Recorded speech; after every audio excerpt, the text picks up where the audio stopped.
Untuk menghadapi tes kemampuan akademik, Anda harus punya strategi dalam belajar. Materi mana yang harus kita perdalam? Apakah semua materi atau hanya sebagian saja? Nah, di video kali ini kita akan mencoba menganalisa materi-materi apa yang harus kita perdalam dalam menghadapi tes kemampuan akademik. Nah, untuk memastikan materi apa yang akan diuji, terutama pada indikator bagian mananya. Nah, sekarang kita sudah ada link dari Pusmendik Kemdikbud. Jika memerlukan link ini, silakan klik di deskripsi. Nah, kita klik, kita masuk ke linknya. Nah, kita sudah masuk ke laman Pusmendik. Nah, di sini tersedia kerangka asesmen tes kemampuan akademik jenjang SMA, SMK, MK sederajat. Jadi dalam TKA itu ada mata pelajaran wajib dan ada mata pelajaran yang pilihan. Mata pelajaran wajib itu ada 3, matematika, bahasa Indonesia, bahasa Inggris. Kemudian mata pelajaran pilihan, di sini kita klik, itu ada matematika tingkat lanjut, bahasa Indonesia tingkat lanjut, bahasa Inggris tingkat lanjut, fisika, kimia, biologi, dan masih banyak yang lainnya.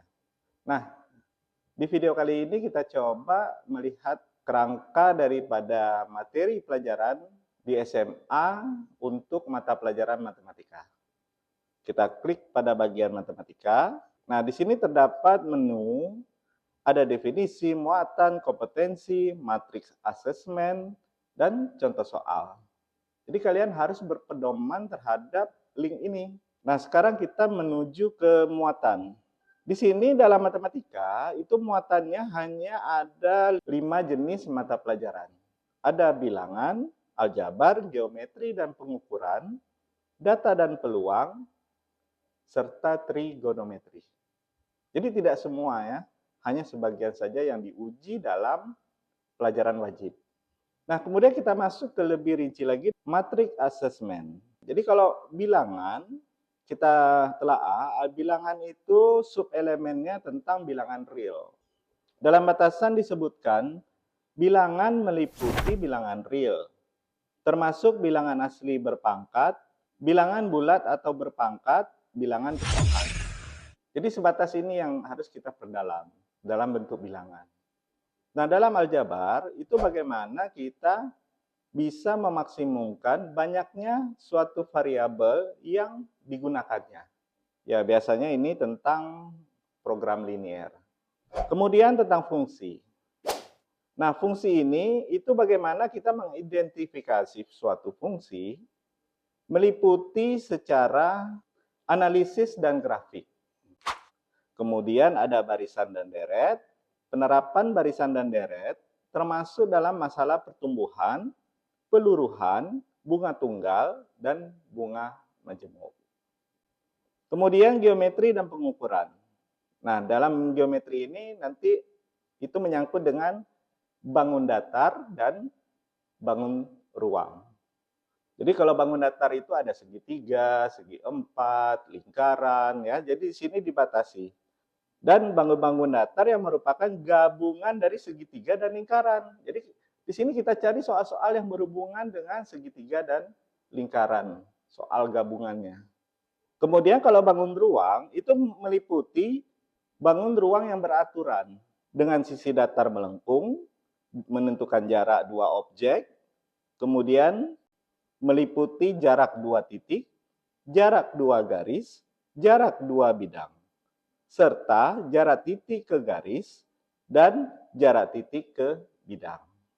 Nah, untuk pengukuran, di sini kita hanya menentukan suatu keliling dan luas bangun datar, volume dari luas permukaan bangun ruang, dan jarak 2 objek geometri.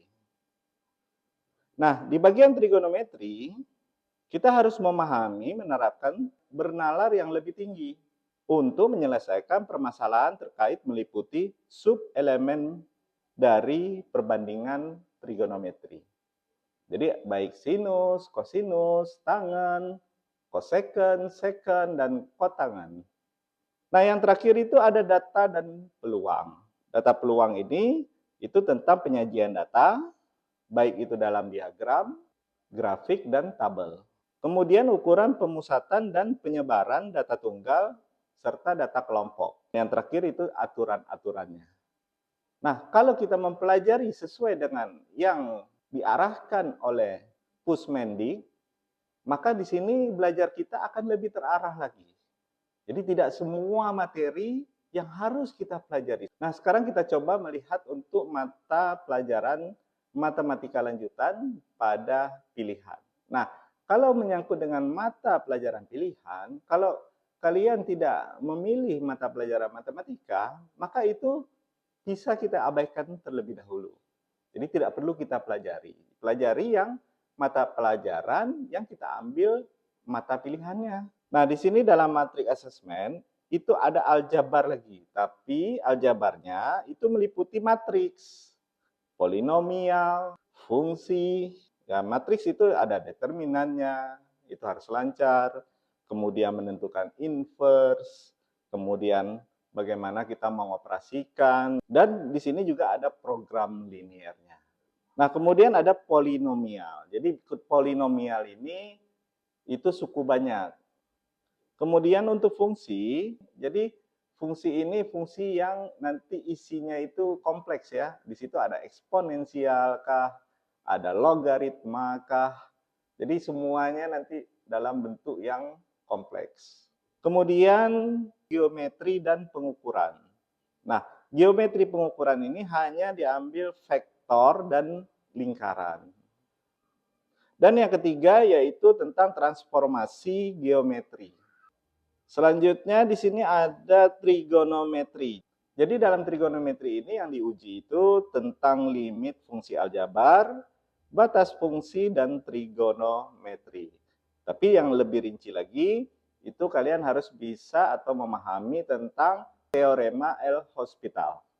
Nah, kalau kita membandingkan di sini, dalam mata pelajaran matematika yang pilihan dan yang wajib, itu terjadi perbedaan kerangka. Nah, dalam laman Pusat Asesmen Pendidikan secara resmi ini, juga Anda disediakan untuk bersimulasi. Ya, ibaratnya di situ kita mengetes diri sendirilah, apakah kita bisa menjawab soal-soal. Jadi dengan kita menganalisa, melihat, membaca dari laman web yang tersedia secara resmi oleh Mendikdasmen, itu belajar kita lebih terarah lagi. Semoga ini jadi bermanfaat dan tetap semangat dalam menghadapi tes kemampuan akademik. Saya Abi Rifki, sampai jumpa di video yang lainnya.